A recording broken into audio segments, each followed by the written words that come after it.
Spade, alam ko hindi pa maayos yung kalagayan mo. Kaya nandito ako para damayan ka kahit papano.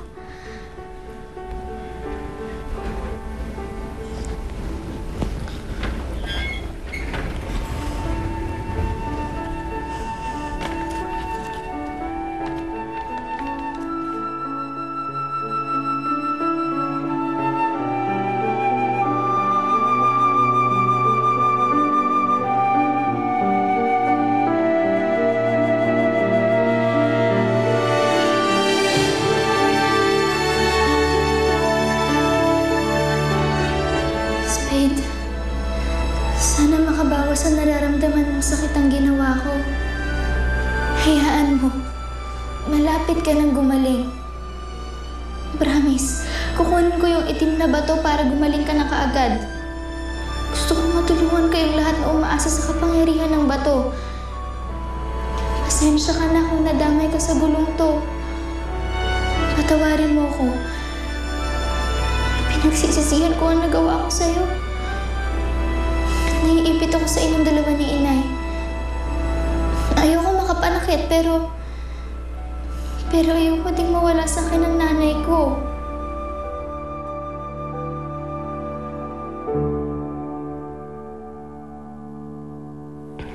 Pinaasa niya ako. Hindi ko siya iniwan. Naging tapat ako sa kanya dahil nangako siya sa akin na kapag nagkaroon siya ng pagkakataon na ibalik ako sa dati, gagawin niya. Hindi naman pala. Manloloko siya. Papaikutin din niya si Alice katulad ng ginawa niyang pagpapaikot sa akin. Kawawa naman si Alice. Napakabait pa naman niyang bata.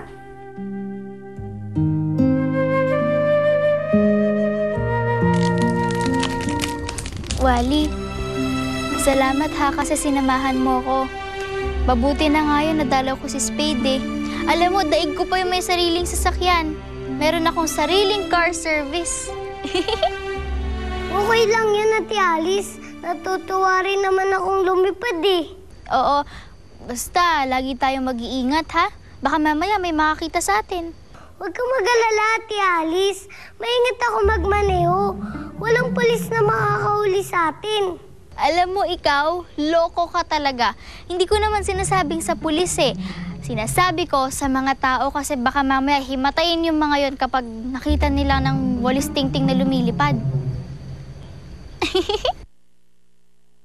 Ang mabuti pa, matulog na tayo. Tara. Nay, kanina pa po ba kayo dyan? Kalalabas ko lang. Sige po, matutulog na po ako. Okay. Good night po. Night, anak.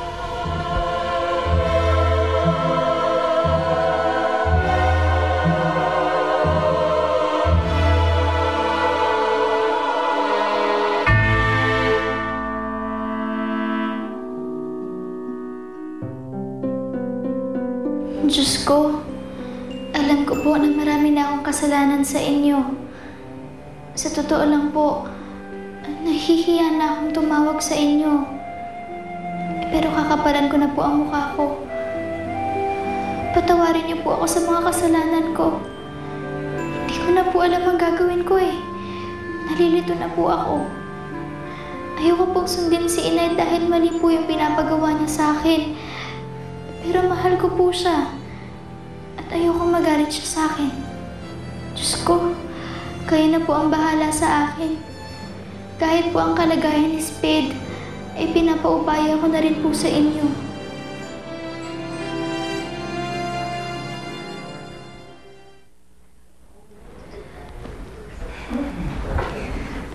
Oh, Ate Sinag, nandiyan ka pala. Basa ka. Kanina pa kita tinitignan. Hindi kita mastorbo kasi nagdadasal ka eh. May kailangan ka ba?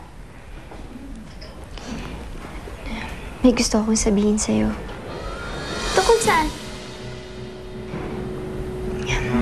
Mabait ka sa akin, Alice. Nakikita ko sa'yo kagandahan ng loob mo. Kaya sa tingin ko, kailangan mo nang malaman ng totoo. Anong totoo?